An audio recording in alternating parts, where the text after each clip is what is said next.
Avis vascular centre మన దేశంలోనే the best varicose vein hospital. నమస్తే రమగారు. నమస్తే రమగారు, ఏదైనా మంచి స్టోరీ చెప్తారా? కొంచెం పెద్దగా చెప్తాము. పూర్వం అట ఊహానగరం అనే ఒక రాజ్యం ఉండేది. దానికి వక్రబుద్ధి అనే పేరున్న ఒక రాజుగారు ఉండేవాడు. బాగుందండి, ఊరి పేరు బాగుంది, రాజు పేరు ఇంకా బాగుంది. అదే మరి కథలను బట్టి అలా పెడతారు మరి. అంతే. అయితే ఈయనకి ప్రతాపుడు అని ఒక అతను, ఒక కుర్రాడు సైనికుడుగా ఉండేవాడు ఆయన రాజ్యంలో. సైన్యాధిపతి కాదు, ఒక చిన్న పోస్టు. వీడు భలే చక్కటి వాడు, మంచి సాహసి, చాలా మంచివాడు కూడా. ఓసారి ఇతను 1-2 రోజులు సెలవులు వస్తే ఎవరి దారిని వాళ్ళు వెళ్తారు కదా, ఒక అడవిలోకి వెళ్ళాడు వేటాడడానికి. ఆ వేటాడుకుంటూ అటాట తిరిగాడు. తిరిగి ఏమైంది, ఒక చోట బాగా దాహం వేస్తుందని ఒక చెరువు దగ్గర మంచినీళ్ళు తాగి దాని గట్టు మీద కాసేపు పడుకున్నాడు. ఏమైనా గీళ్ళో వస్తాయి నీళ్లు తాగటానికి, దేన్నైనా కొట్టచ్చని కొద్దిగా ఆ పడుకున్నవాడు పక్కకి తిరిగి బాణం ఎక్కుపెట్టి రెడీగా ఉన్నాడు. అంటే ఇతను చూశాడు, ఎక్కడి నుంచో ఒక 7 హంసలు వచ్చినాయి. బాగున్నాయో, కొడితే కొట్టచ్చు, కానీ ఇతను ఇంత చక్కగా ఉన్నాయి, వీటిని ఎందుకు కొట్టడం, అనవసరంగా మనకేం తిండికే దీనికే ఏమీ లేదని వాటికి వేసి చూస్తున్నాడు. ఆ హంసలు ఎక్కడి నుంచో దిగినాయి, గట్టు మీదకి నడుచుకుంటూ వచ్చినాయి. ఇతను చూస్తూ ఉండగానే రెక్కలు తీసి పక్కన పెట్టి 7 అందమైన అమ్మాయిలుగా మారిపోయి ఆ చెరువులోకి దిగేశారు వాళ్ళంతా. అమ్మాయిలందరూ చక్కగా చిన్న బట్టలతోటి చెరువు అంతా ఈత కొట్టారు బ్రహ్మాండంగా. ఈ అబ్బాయి చూస్తున్నాడు, చూసి ఏం చేశాడు, వాళ్ళు ఇక్కడ మైమరిచిపోయినారు. చల్లగా ఈ పక్క నుంచి ఆ పక్కకి దెక్కుంటూ వెళ్ళి ఆ రెక్కల్లో నుంచి ఒక జత రెక్కలు తీసి దాచిపెట్టుకున్నాడు. చీకటి పడిపోయి పడంగానే ఈ హంసలన్నీ బయటకు వచ్చినాయి. అమ్మాయిలందరూ బయటకు వచ్చి ఎవరి రెక్కలు వాళ్ళు తొడుక్కుని హంసల్లాగా మారిపోయారు. ఒక అమ్మాయి రెక్కలు దొరకలే. ఆ అమ్మాయి అటు ఇటు వెతుక్కుంటుంటే వాళ్ళందరూ ఏమన్నారు, నీ రెక్కలు వెతుక్కుని వచ్చి సమయం అయిపోయింది, చీకటి పడితే ఒప్పుకోరు, దారులు మూతపడిపోతాయని 6 హంసలు ఎగిరిపోయినాయి. ఈ పిల్ల ఇక్కడే నుంచి ఉండిపోయింది. అయ్యో. అటు ఇటు తిరిగింది, కొంచెం దుఃఖంగా చెప్పింది, నా రెక్కలు దొరికిన మహానుభావులు ఎవరో, దయచేసి నా రెక్కలు నాకు ఇవ్వండి, మీకేం కావాలంటే అది చేస్తా. పిల్లలు కన్నా తండ్రులైతే నేను కూడా మీ పిల్లని అనుకోండి, ఏ కన్యో అయితే మీ సోదరుని అనుకోండి, ఎవరైనా అవివాహితుడైన యువకుడైతే నేను మిమ్మల్ని పెళ్లి కూడా చేసుకుంటాను, నా రెక్కలు మాత్రం పాడు చేయొద్దు, నా రెక్కలు నాకు ఇవ్వండి. జాలేసింది ఇతనికి, బతిలాడుకుంటోంది అంత చక్కటి అమ్మాయి. తను కనపడ్డాడు ఆ అమ్మాయికి. కనపడి అతను అన్నాడు, తీసుకొని రెక్కలు నువ్వు తీసుకొని, నేను బాధ పెట్టినందుకు నన్ను క్షమించు, నువ్వు వెళ్ళిపోతావేమో వెళ్ళిపోమన్నాడు. అనేసరికి ఆ అమ్మాయి ఏంది, ఎంత మంచివాడివి, మానవుల్లో ఇంత మంచివాళ్ళు ఇంత చక్కటి వాళ్ళు ఉంటారా, మానవులు ప్రమాదకారులని మా ఊళ్ళల్లో చెప్పుకుంటారు అన్నది. అనేసరికల్లా ఇతను అన్నాడు, అందరూ నా ఉంటారు ఇలాగా, అంత నచ్చితే పెళ్లి చేసుకోవచ్చుగా పోనీ నన్ను అన్నాడు. అనేసరికి ఆవిడ నవ్వింది, నేను మాట ఇచ్చాను ముందేనని మెడలో ఉన్న నవరత్నాల మాల తీసి అతని మెడలో వేసి, నేను అన్నాను ముందే అవివాహితుడైన వాడైతే వివాహం చేసుకుంటాను అని, నా రెక్కలు పాడైతే ఇంకా నాకు జీవితమే లేదు, అవి ఉంటే నేను ఎప్పటికైనా కొంతకాలానికి మా ఇంటికి వెళ్ళగలుగుతాను అని చెప్పింది. ఆ రెక్కలు దాచిపెట్టుకుంది. అతనితో పాటు అతని ఇంటికి వచ్చేసి వాళ్ళకు కూడా లోకంలో తెలిసిపోయింది, మానవుడు ఎవరికో మా తమ చెల్లెలు దొరికేసింది అని. ఇక అతను అమ్మాయితో పాటు ఇంటికి తీసుకొచ్చుకున్నాడు. చిన్న సామాన్యమైన కుటుంబం, పర్వాలేదు. కానీ ఎప్పుడైతే ఈ అమ్మాయి ఇతనితో పాటు ఒక అందమైన అమ్మాయి, చక్కగా మంచి బట్టలతోటి దేవతా స్త్రీలాగా ఉన్న అమ్మాయి వచ్చిందో ఊరంతా చెప్పుకున్నారు. బాగా చెప్పుకుని రాజుగారి దాకా పోయింది. రాజుగారు పిలిచాడు, ఏమిటో మీ ఆవిడ చాలా అందగత్తట, అంత చక్కటి అమ్మాయిని ఎట్లా సంపాదించాబోయ్ ఏమిటో అని అడిగాడు. అడిగితే నా భార్య ఒక దేవతా స్త్రీ అండి, ఇలాగా హంస రెక్కలు ఉన్నాయి వాళ్ళకి, నేను ఆ రెక్కలు సంగ్రహించడం వల్ల ఆమె నాతో వచ్చింది అని చెప్పేసరికి ఆ వక్రబుద్ధి రాజుగారికి చాలా ఆశ పుట్టింది. ఆ దేవతా స్త్రీ ఏదో మన దగ్గర ఉండకూడదు, వీడిని ఏమైనా చేస్తే ఆవిడ చచ్చినట్టు ఉంటుంది. ఇక్కడ మానవుల జీవితం ఎన్నాళ్ళు, కొంతకాలం అన్నాళ్ళు ఉంటుంది గ్యారంటీగా, వాడు లేకపోతే వాడు మన దగ్గర ఉంటుంది. ముందు చంపేసామనుకో దానికి కోపం వస్తుందేమో, అందుకని ఏమన్నాడు, సరే మంచి మాట ఏమని ఏవో బహుమతులు ఇచ్చాడు, ఒక మంచి ఇల్లు ఏర్పరిచాడు, దేవతా స్త్రీ వచ్చింది భూలోకానికని పంపించేసాడు. పంపించేసి కొద్ది రోజులు పోయాక ఇతన్ని పిలిచాడు. అబ్బాయి 7 సప్త సముద్రాలు దాటిన తర్వాత ఒక పెద్ద కొండ వస్తుంది. సప్త సముద్రాల తర్వాత ఉండే కొండ మీద ఒక చివరి శిఖరం మీద ఒక పెద్ద భవనం ఉంది. అందులో చిత్రాంగుడు అనే ఒక యక్షుడు ఉన్నాడు. వాడు 9 అంగుళాల మనిషి, 90 గజాల పిలక ఉన్నాయి వాడికి. 9 అంగుళాల ఇంతే అదే ఉంటాడు అదే వాడు. కానీ 90 గజాలు 90 గజాల పిలక ఉంది వాడికి. బాగుంది. యక్షుడు మహాశక్తిమంతుడు. వాడి దగ్గర ఒక భూతం ఉంది, అదృశ్య సేవకి దాని పేరు. ఓ కథలో తెలుసుకున్నాను. నువ్వు పోయి ఆ శక్తిని స్వాధీనం చేసి పట్టుకురా, నిన్ను సైన్యాధిపతిని చేస్తా అని చెప్పాడు.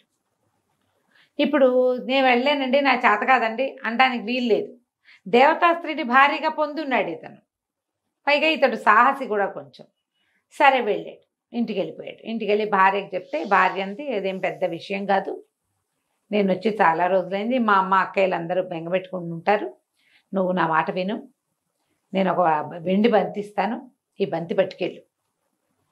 మా లోకంలో కనుక ఈ బంతిని చూపిస్తే, బంతిని వేస్తే మా వాళ్ళకి తెలుస్తుంది. నీ మెడలో ఉన్న వస్తువుని బట్టి నవగ్రహాల నవరత్నాల మాల ఉంది కదా, మాలను బట్టి వాళ్ళు నిన్ను గుర్తుపడతారు. మా అమ్మ దీనికి ఏమైనా సహాయం చేస్తుంది నీకు అని చెప్పింది. వీళ్ళు ఒక రకమైన దేవత జాతులు వాళ్ళు.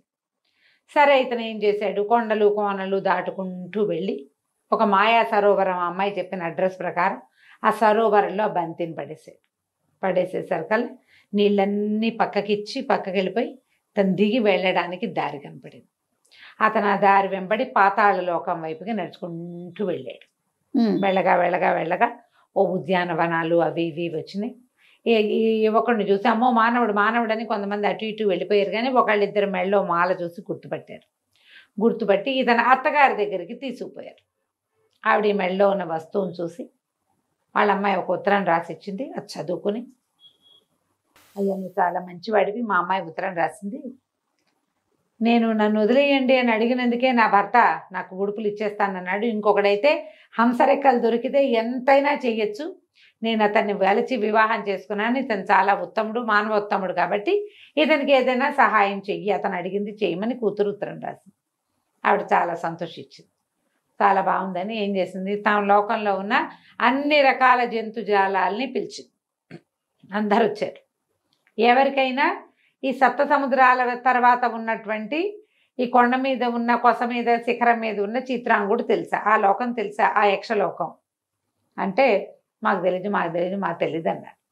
అయితే వచ్చిన జనాల్లో ఒక కుంటి కప్ప కాలు కుంటిది ఎగురుకుంటూ వచ్చింది. మామూలుగా ఎగట్ల కుంటిగా ఎగురుతుంది.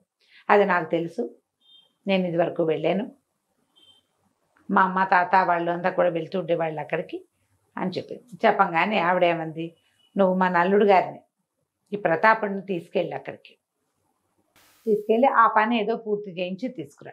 సరేనండి. సరే ప్రతాపుడు కుంటికప్ప ఇద్దరు బయలుదేరారు.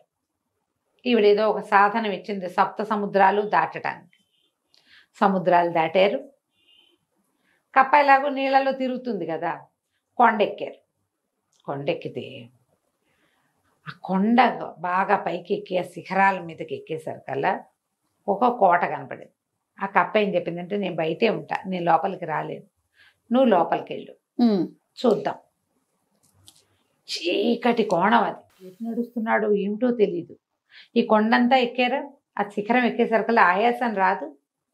అతను మెల్లిగా తడుకుంటూ లోపలికి వెళ్ళాడు. ఎవ్వరూ తగలటల్లా, మనుషులు ఉన్నట్టుగా లేదు, అక్కడ ఏమీ లేదు. ఆ చీకటి కోణం లోపలికి వెళ్ళి సరే స్తంభాలు అవి ఇవి తగులుతున్నాయి చేతులకి. కొద్దిగా కాసేపటి కళ్ళు అలవాటు పడతాయి కదా, ఒక స్తంభాల చాటున కూలబడ్డాడు. ఆ ఆయాసం వచ్చేస్తుంది. ఈ ఆయాసం అణిగే సమయానికి ఢామ్మని వాకిలి తలుపులు తెరుచుకున్నాయి. ఆ బయట ఒకడు నిలబడి ఉన్నాడు. వాడి 9 అంగుళాలు ఉండి పెద్ద పిలకుంది. వాడికి పెద్ద కేకలు పెడుతున్నాడు, అదృశ్య సేవకి అని. అనంగానే టకటక దీపాలు వెలిగిపోయినాయి లోపల. ఈ ప్రతాపుడు తను కనపడతాడు, కబుక్కున్న స్తంభం వెనకాల దాక్కున్నాడు. వాడు ఆ పిలక సవరించుకుంటూ చిత్రాంగుడు లోపలికి వచ్చాడు. నేను సభకి వెళ్ళాలి, అన్నం పెట్టవా, ఎప్పటికి భోజనం పెడతావు నువ్వు అని గట్టిగా అరిచాడు. అరవంగానే వెంటనే ముందేమో ఈ దీపాలు వెలిగిపోయినాయి. ఒక దీపం చేత్తో పుచ్చుకుని ఒక దీపం కదులుతూ వస్తుంది. ఇతనికి ఒక కలశం ముందు కాళ్ళు కడుక్కోవడానికి నీళ్లు, కాళ్ళు కడుక్కున్నాడు.